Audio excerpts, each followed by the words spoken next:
Ano? Huwag nyo. So, kung gulo si ate. LCD from iParts Expert. Si ate yung expert. Hindi. Tama mo. Tama ba?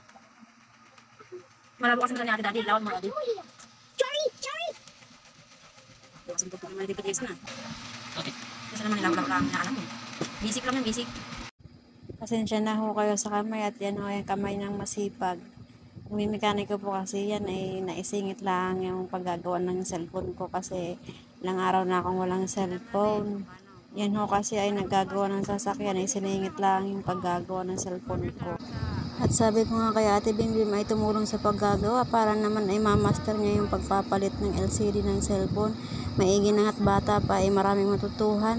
Kasi naman eh puro paglalaro na lang ng cellphone ang alam.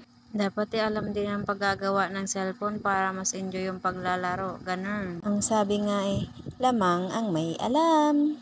Bali, pangalawang beses na nga nila itong nagawa ni Daddy ng cellphone. Yung unang in-order namin na LCD ay walang kasamang tempered glass.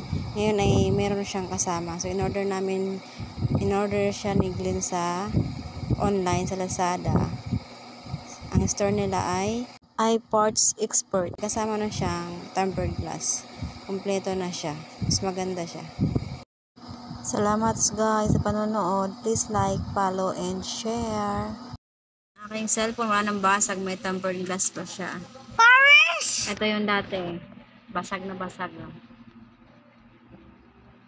Ayun na siya. Ang galing talaga ni Daddy maggawa. At ni Ate Bembem. Why? Galing yung Daddy at ni Ate Bembem. Okay na aking cellphone. Tipid na tayo sa labor. Diba?